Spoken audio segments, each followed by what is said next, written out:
The cast broke into laughter on camera. Instead of discarding the error, Brooks had the sound team lean into it, making the horse's reaction louder and more dramatic each time the name came up. What started as a timing mistake turned into one of the film's most recognizable running jokes. In one exchange, Elizabeth catches Frederick off guard by asking him to state the exact speed of light, an oddly timed, oddly intellectual line. As Wilder tried to answer with a straight face, Feldman began wandering off and clowning around in the background, undercutting the moment entirely. Wilder's visible irritation at having his scene hijacked was kept in because Brooks felt it captured something authentic, blurring the line between comedy and real tension on set. Peter Boyle spent hours in makeup to become the monster, including a bulky wig fitted to complete the character's look. During an operating table scene shot under hot studio lights, the wig slowly began sliding out of place. Wilder and Garr noticed mid-shot and had to hold back laughter as the fearsome monster started to resemble a slipping costume piece. Boyle stayed in character regardless, and Brooks found the moment so charming that he refused to fix in editing. During a scene meant to feel tense and eerie, Feldman suddenly let out a long, theatrical wolf howl that wasn't in the script. No one, not Wilder, not Garr, not even Brooks, expected it. The unplanned sound broke the tension in the room instantly, sending the whole cast into laughter and forcing a reshoot. Brooks loved it so much that he encouraged Feldman to keep improvising sounds like it whenever inspiration struck. Madeline Kahn's character Elizabeth was styled with elaborate, era-appropriate hairpieces, but during one dramatic line delivery, her wig began sliding out of position. Rather than stop the scene, Kahn exaggerated her expressions and movements, so the slip looked like part of Elizabeth's over-the-top personality. The cast struggled not to laugh, and Brooks kept the footage, turning a wardrobe mishap into one of the character's more memorable quirks. Eagle-eyed viewers have long pointed out a continuity error involving a coffee cup that appears and disappears between shots, switching hands, or vanishing entirely. Given the fast, improv-heavy pace of the shoot, small errors like this slipped through unnoticed. Because the film was already spoofing the sloppy editing common in old horror movies, the mismatch blended right into its intentionally exaggerated, tongue-in-cheek tone. During the monster's dinner scene, Peter Boyle accidentally knocked over a prop while standing up from the table, and a loud, unexpected noise nearly derailed the take. Wilder, without missing a beat, improvised a line poking fun at the monster's clumsiness, folding the accident seamlessly into the scene. Brooks loved how well it fit the character's awkward charm and kept the take rather than reshooting. In a grave-robbing scene, a prop leg was rigged to get out of the dirt for a quick gag, but it got stuck when Feldman tried to pull it free. Instead of breaking character, he exaggerated his struggle, grunting and tugging until the prop finally broke loose, sending him tumbling backward. Wilder nearly lost his composure watching it happen, and Brooks encouraged Feldman to keep playing the moment for laughs in future takes, turning a stuck prop into a classic slapstick beat. The lab sequence where the monster is brought to life was supposed to feature a dramatic burst of electricity, but during one take, the lightning rig barely sparked at all, producing a weak flicker instead of a dramatic bolt. The anticlimax was so unintentionally funny that it made Wilder laugh, and Feldman added a sarcastic remark that sent the whole set into hysterics. Brooks decided the failed effect actually worked in the film's favor, playing like a send-up of science experiments gone wrong.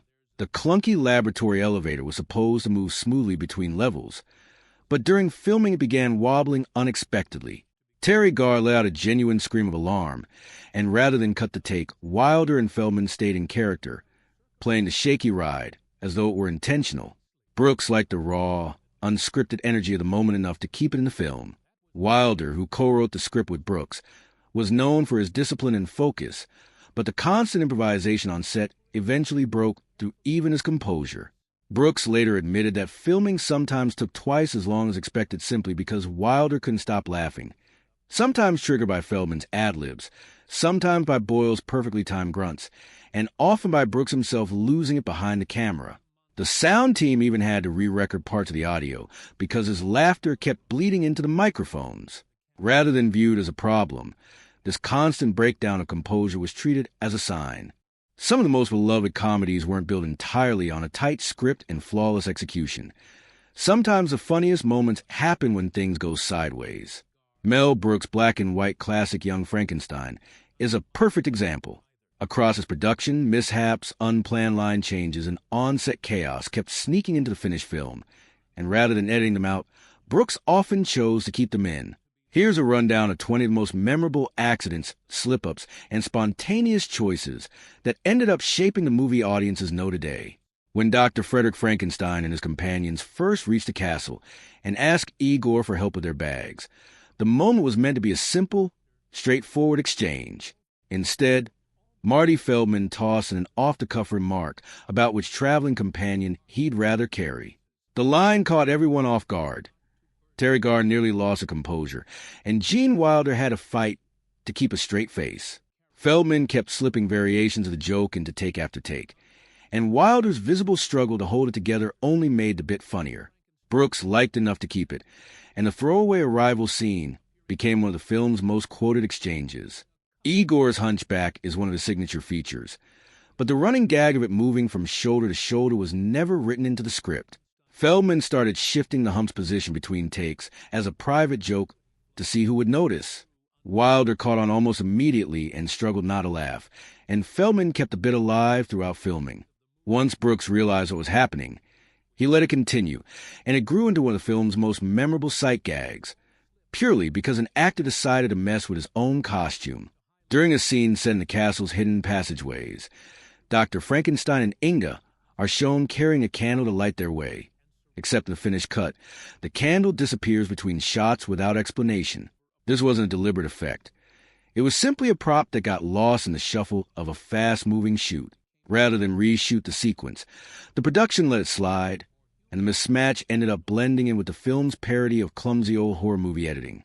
The sedative scene is one of the most quoted bits in the movie, and it exists because Feldman changed his line on the spot.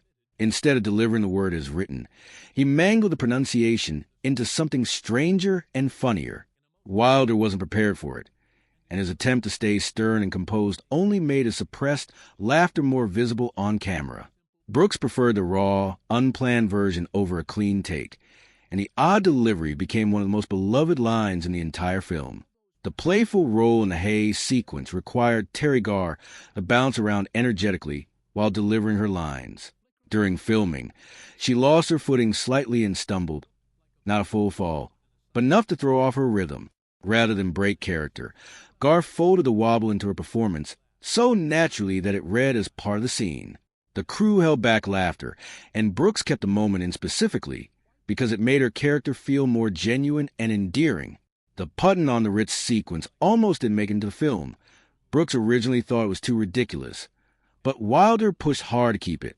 Shooting it, however, was anything but smooth. Peter Boyle repeatedly fumbled his cues or delivered his lines in an exaggerated growl, sending the cast and crew into fits of laughter. The repeated breakdowns dragged the shootout much longer than planned. But Brooks embraced the disorder, and the number became one of the most iconic scenes in the film. A simple moment of Dr. Frankenstein closing a heavy laboratory door turned into an unplanned struggle when the hinges jammed mid-take. Rather than break character, Wilder leaned into frustration, turning the malfunction into part of his performance. The crew struggled to keep quiet, and Brooks decided the flawed take had more personality than a clean one, so it stayed in the final cut. In a scene meant to move the plot along seriously, Feldman suddenly delivered an oddly formal, unscripted line while leading the group through the castle, complete with an exaggerated bow. Wilder tried to hold on to his composed demeanor, but his expression gave away how close he was to breaking. Brooks chose to keep rolling instead of calling for a retake, delighted by how naturally Feldman's improvisation fit the scene.